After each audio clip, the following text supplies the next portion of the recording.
Hi, good morning, ನಮಸ್ಕಾರ. ಇವಾಗ time 4 ಗಂಟೆ ಆಗಿದೆ. ತಿಂಡಿ ರೆಡಿ ಆಗ್ತದೆ. ಬಾಕ್ಸ್ ತೊಳೆದು ಬಾಕ್ಸಲ್ಲಿ ತಿಂಡಿ ಹಾಕ್ಕೊಂಡು ಆಫೀಸ್ಗೆ ಹೋಗಬೇಕು. ಆಫೀಸು 6 to 3 ಇದೆ ನಮಗೆ. ಇದು ಚಳಿಗಾಲ ಆಗಿರೋದ್ರಿಂದ ಮತ್ತು ಸ್ವಲ್ಪ ಮುಖ ಚೆನ್ನಾಗಿ ಹೊಡಿಯುತ್ತೆ, ಅದರಿಂದ ಮಾಯ್ಶ್ಚರೈಸರ್ ಹಚ್ಕೊತಿದ್ದೀನಿ. ಹಾಗೆ ಲಿಪ್ ಕೇರ್ ಹಚ್ಕೊಂಡು ಲಿಪ್ ಕೇರ್ನ ತೊಗೊಂಡೋಗಿ ಫ್ರಿಜ್ಜಲ್ಲಿಟ್ಟು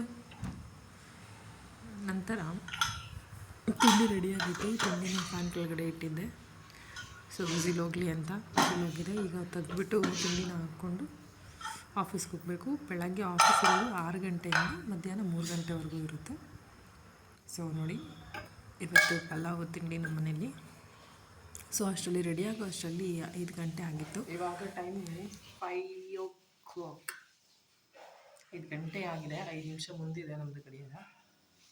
so good morning everybody. So ಇವಾಗ ಕ್ಯಾಬ್ ಬೋರ್ಡ್ ಆಗೋಕ್ಕೆ ಹೋಗ್ತಾಯಿದ್ದೀನಿ. ಸೊ ಕ್ಯಾಬ್ ಹತ್ಕೊಂಡು ನೆಕ್ಸ್ಟು ಆನ್ ದ ವೇ ಇದು. ಸೊ ಇನ್ನೂ ಬೆಳಕಾಗಿಲ್ಲ, ಬಿಫೋರ್ 6 ಅಲ್ವಾ. ಮತ್ತು ರೀಚ್ ಆದೆ ಆಫೀಸ್ನ 6 ಗಂಟೆ ಅಷ್ಟರಲ್ಲಿ.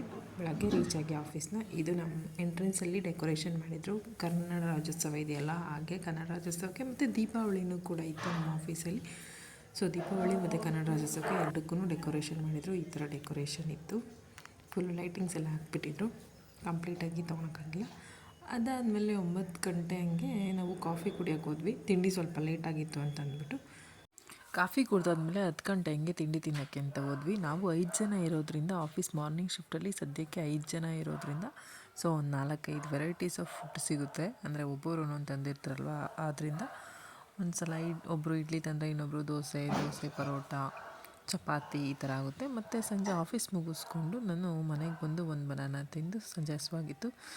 ರಾತ್ರಿಗೆ ಅನ್ನ ಸಾಂಬಾರಿತ್ತು. ಅನ್ನ ಸಾಂಬಾರು ಊಟ ಮಾಡಿ ಇನ್ನೇನು ಮಲ್ಕೋಬೇಕು ಅಂತ ಅಂದ್ಕೊಂಡು ಮಲ್ಕೊಳಕ್ಕೆ ಅಂತ ಹೋಗ್ತಿದ್ದೆ. ಅಷ್ಟರಲ್ಲಿ ವಾಷಿಂಗ್ ಮಿಷಿನ್ಗೆ ಕನೆಕ್ಟ್ ಮಾಡಿದಂತಹ ಟ್ಯಾಪ್ನ ಆಫ್ ಮಾಡೋದಕ್ಕೆ ಹೋಗ್ಬಿಟ್ಟು, ಇಲ್ಲಿ ಬ್ಲ್ಯಾಕ್ ಕಲರ್ ಟ್ಯಾಪ್ ಕಾಣಿಸ್ತಿದೆ ಅಲ್ವಾ, ಅದೇ ಥರದ್ದೇ ಇನ್ನೊಂದು ಆಪೋಸಿಟಲ್ಲೂ ಕೂಡ ಇತ್ತು. ನೀರು ಇಲ್ಲಿ ಫ್ಲೋ ಆಗ್ತಿದೆಯಲ್ಲ, ಅಲ್ಲಿ ಆಫ್ ಮಾಡೋಕ್ಕೋಗಿ ನಾನು ಮುರಿದಾಕ್ಬಿಟ್ಟೆ. ಸೊ ಅದು ಆಲ್ರೆಡಿ 9:15 ಆಗಿಬಿಟ್ಟಿತ್ತು. ಸೊ ಏನು ಮಾಡಬೇಕಂತ ಗೊತ್ತಾಗಿಲ್ಲ. ರಾತ್ರಿ ಸ್ವಲ್ಪ ಹೊತ್ತು ಹಂಗೆ ನೀರು ಹೋಗ್ತಿತ್ತು. ಸೊ ಅದಾದಮೇಲೆ ನಮ್ಮ ಮನೆಯಲ್ಲೇ ಹೋಗ್ಬಿಟ್ಟು ಇದನ್ನು ತೊಗೊಂಬಂದರು, ಕ್ಯಾಪ್ನ ಕ್ಲೋಸ್ ಮಾಡೋ ಥರದ್ದು. ಸೊ ನೀವಾಗ ಅಲ್ಲಿ ನೋಡ್ತಿರಲ್ವ, ವಾಟರ್ ಲೀಕ್ ಆಗ್ತಿದೆ ಅಲ್ವಾ, ಆ ಪ್ಲೇಸ್ಗೆ ಇದು ಲಾಕ್ ಮಾಡ್ಬೋದು, ಅಂದರೆ ನೀರನ್ನ ಬ್ಲಾಕ್ ಮಾಡ್ಬೋದು. ಸೊ ಈ ಥರದ್ದು ಒಂದು ಟೇಪನ್ನು ಹಾಗೆ ಪ್ಲಾಸ್ಟಿಕ್ದು ಪೈಪ್ ಥರ ಇದೆಯಲ್ವ, ಆ ಥರ ವಾಟರ್ ಬ್ಲಾಕ್ ಮಾಡೋದನ್ನ ತೊಗೊಂಬಂದು, ಸೊ ಅದಕ್ಕೆ ನೀವು ಟೇಪ್ನ ಸುತ್ತಬಿಟ್ಟು ಅಲ್ಲಿ ನೀರು ಲೀಕ್ ಆಗ್ತಿದೆಯಲ್ವ, ಅಲ್ಲಿರುವಂತಹ ಟ್ಯಾಪ್ನ ಫುಲ್ ಕಂಪ್ಲೀಟಾಗಿ ಬಿಚ್ಚಿ, ಸೊ ನೀವು ಇದನ್ನು ಅಳವಡಿಸಿದ್ರೆ ಸೊ ಅಲ್ಲಿ ನೀರು ನಿಲ್ಲುತ್ತೆ. ಇಲ್ಲಿ ನೋಡ್ತಾ ಇದ್ದಲ್ವ ಪಿಕ್ಚರಲ್ಲಿ. ಸೊ ಈ ಥರ ನೀವು ಟ್ಯಾಪ್ನ ಕ್ಲೋಸ್ ಅಂದರೆ ಇನ್ಸರ್ಟ್ ಮಾಡಿಬಿಟ್ರೆ ಅದು ಕ್ಲೋಸ್ ಆಗುತ್ತೆ, ಅಂದರೆ ನೀರು ಬ್ಲಾಕ್ ಆಗುತ್ತೆ. ಯಾವ ಥರ ಟ್ಯಾಪ್ ಇತ್ತು ಮುಂಚೆ, ಟ್ಯಾಪ್ ಇತ್ತು. ಸೊ ನೋಡಿ, ಇದನ್ನು ಫುಲ್ಲು ರಿಮೂವ್ ಮಾಡಿಬಿಟ್ಟು ನೀವು ಅದನ್ನು ಬ್ಲಾಕರ್ ವಾಟರ್ ಬ್ಲಾಕ್ ಆಗುತ್ತಲ್ವ, ಅದನ್ನು ತಂದುಬಿಟ್ಟು ಹಾಕಬೇಕಾಗುತ್ತೆ. ಸೊ ಒಟ್ಟಿನಲ್ಲಿ ಒಂದು ಜುಗಾಡಾಯಿತು ಮನೇಲಿ. ಸೊ ಇಷ್ಟೇ ಇವತ್ತಿನ ವ್ಲಾಗ್.